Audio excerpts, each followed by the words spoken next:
लाडक्या बहिणींसाठी आनंदाची बातमी आहे। लाडक्या बहिणींनो, तुम्हाला आता रक्षाबंधनाची सरकारकडून ओवाळणी मिळणार आहे। लाडक्या बहिणींना रक्षाबंधनाआधी जुलै महिन्याचा 1,500 रुपयांचा हप्ता मिळणार आहे। लाडकी बहीण योजनेसाठी 319 कोटी 53 लाखांचा निधी वर्ग करण्यात आलाय। लाडक्या बहिणींना रक्षाबंधनापूर्वीच त्यांचा हप्ता दिला जाईल, त्यामुळे त्यांच्यासाठी आनंदाची बातमी म्हणावी लागेल।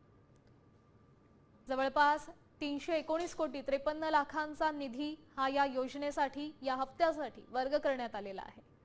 नमस्कार लाडक्या बहिणींनो, लाडकी बहीण योजनेचा जो काही जुलै महिन्याचा हप्ता 1,500 रुपये हप्त्याबाबत नवीन अपडेट आलेली आहे। हप्ता कधी जमा होणार, 3,000 रुपये मिळणार का, डीबीटी स्टेटस कसे तपासायचे जाणून घ्या।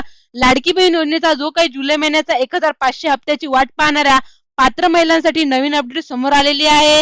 उपलब्ध माहितीनुसार पुढील 8 दिवसात जो काही जुलैचा हप्ता आहे तो डीबीटी द्वारे तुमच्या खात्यात जमा होण्याची शक्यता व्यक्त केली जात आहे। ऑगस्ट मध्ये सुद्धा सण समारंभ, रक्षाबंधन असल्याने पात्र महिलांना हप्ता लवकर देण्याची हालचाली सुरू झालेल्या आहेत।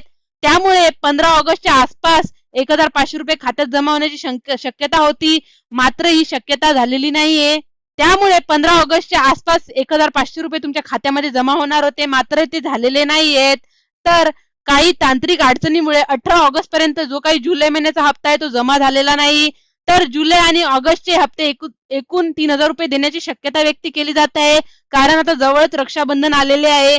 मात्र 3,000 रुपये एकत्र जमा करण्याची घोषणा केलेली आहे, त्यामुळे 3,000 रुपये निश्चित मिळणार असे समजून घ्या। पात्र लाभार्थी महिलांनी आपले बँक खाते, आधार कार्ड, डीबीटी स्टेटस तपासायचे आहे।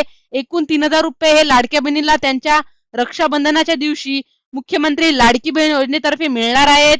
तर कोणीही काळजी करू नका, जे काही पैसे आहेत 3,000 रुपये ते तुमच्या खात्यामध्ये नक्की जमा होतील। व्हिडिओ शेवटपर्यंत बघितल्याबद्दल धन्यवाद।